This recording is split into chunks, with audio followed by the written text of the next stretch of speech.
look at the camera. Every once in a while. Every once in a while, okay. Hi, I'm Aaron Perry. I'm the Marketing and Public Relations Director here at the VACK Group at 280 Regency Court. I'm also an alderman in the city of Waukesha.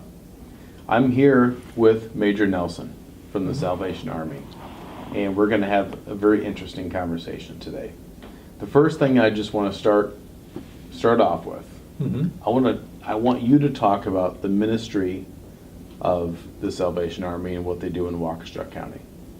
Well, the ministry of the Salvation Army is, first of all, we're a church. That's little known that we are a church, but our ministry is to serve the community the best way we can by helping people with their basic needs, which could be from shelter to food, clothing, those kinds of things. So our mission is to serve the less fortunate.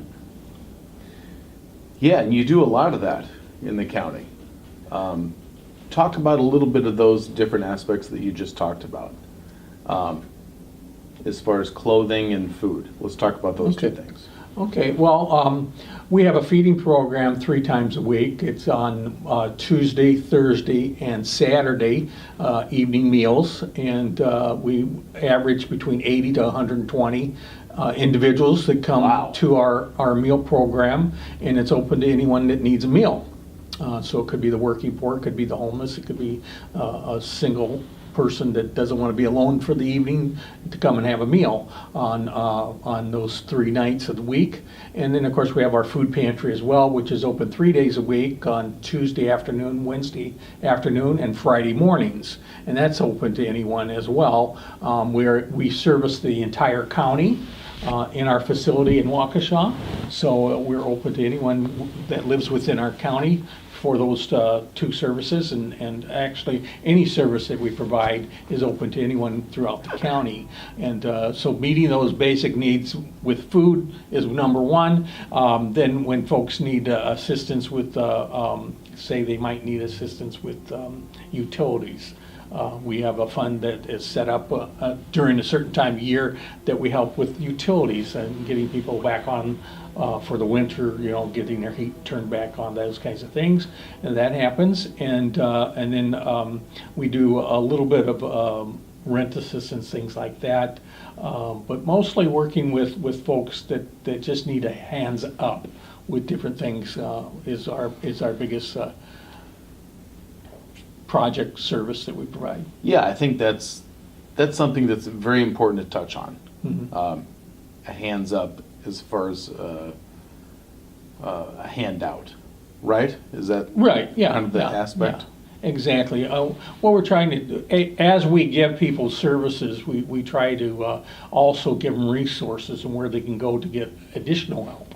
If we're not, because we can't do it all, we need the community to help do these things, and we got a lot of volunteers to help us do that through our food pantry and through the meal program and all those things. And so we offer the people, once they come and receive the assistance, we offer them the opportunity to give back.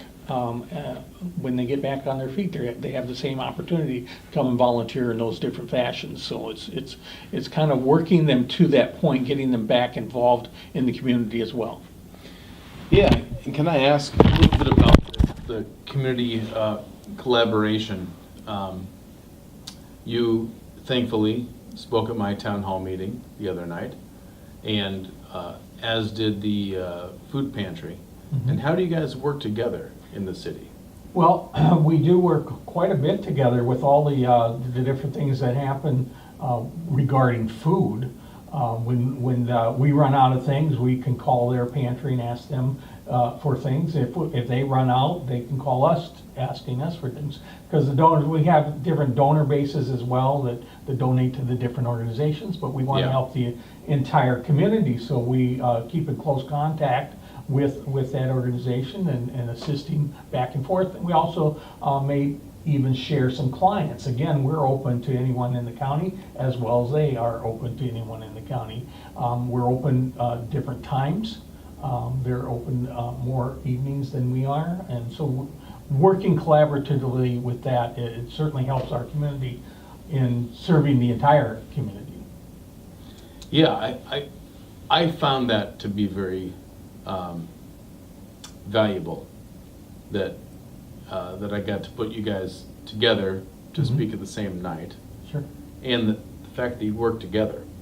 But let's talk about you for a minute. Okay? Okay. All right? How did you get your start? How did you get to where you are now? That's a real good question.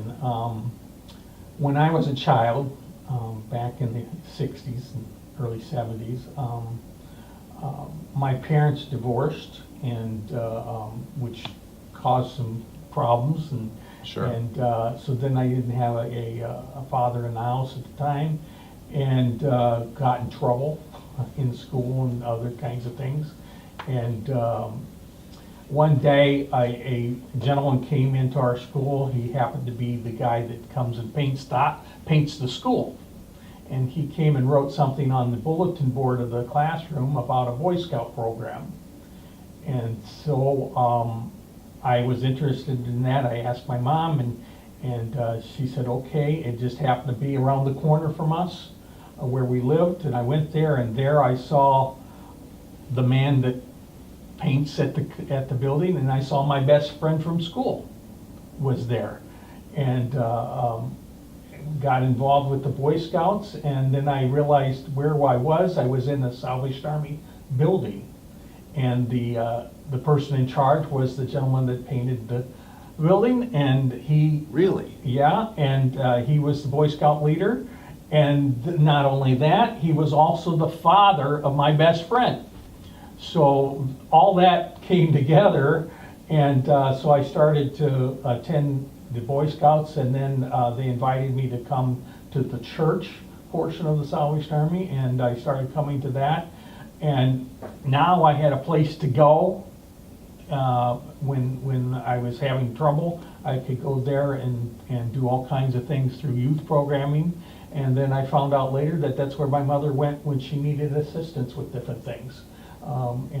So we became involved. I got involved in the church, became a member of the church, became a leader in the church, and as time went on, I've only worked for the Salvation Army. I've never worked outside of the Salvation Army. So from being a janitor in the building to doing youth ministries, and being an assistant ministry personnel in different parts of the country. When I graduated high school, I went to Champaign, Illinois, and was a youth director there for the Salvation Army. And then I worked at the summer camp for like 6 summers as a counselor, as a dishwasher, as whatever they needed at the time. Okay. And just kind of moved on. And that's how I got involved. And then I received a call from God. We believe it's a calling to be to go into the ministry of the Salvation Army. And once I received that call, everything I did began to focus on doing what I do today.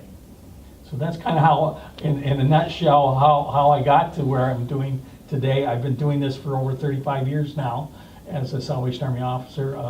Gone to Chicago for a seminary for 22 months to learn more and get indoctrinated in what the Army is really all about.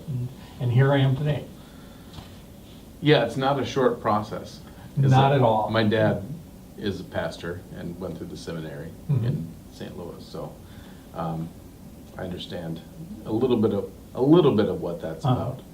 But thank you for all that you do. I'll tell you what, I'm going to skip ahead to another question. Okay. Tell me about a home run moment that you've had with someone in the community that you've catapulted into something greater.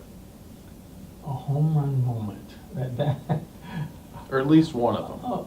Well, I think I may not remember names or anything. I remember situations where individuals have come into our facility and needed assistance. We had a young lady who was a single mom and lost her job, and she needed assistance. We gave her assistance. She came for Christmas. We gave her Christmas toys and stuff for her family, and helped her with rent and all those kinds of things. And a few years later, she came back And we thought, oh, what can we do for you? She says, it's not what you can do for me, it's what I can do for you. And she just gave back. So she volunteered for our toy shop for Christmas. She actually adopted a family and bought toys for that family. So that would be a home run for us, to see someone that we were able to work with give back and want to give back through our own programs. So that for me is probably one of the biggest home runs for me, rather than say somebody that became famous or something like that. Oh, sure. You know, Yeah. that's a home run for us. That's fantastic. I want to transition a little bit into, I want you to talk about the mission of the Salvation Army. Mm-hmm. You're obviously one of the leaders, but talk about the mission of the Salvation Army and what you look to achieve. Well, the mission is much like Christ, Jesus did. Wherever Jesus went, there was always a need. Someone needed something. It might have been healing, it might have been, they may needed food, they may have needed shelter, they may have needed a lot of different things. And so what he did is he basically met their basic needs first. And that's what Salvation Army does, is meet basic needs of people and families and individuals, you know, meeting their basic needs. But he went a little further after that, he would meet their heart need. What's going on, where they need to be, and that's what we do as well. And meeting their heart need is getting basic needs. Once a person is fed, once they've had good rest, they're able to listen and to understand a lot better than when they're hungry or when they're tired or those kinds of things. So meeting their basic needs is the first thing we strive to do, and then ask them, what else? What about your heart? What can we do to help you get beyond that? And so that's our goal, is to get beyond that by meeting all these basic needs first and then working with them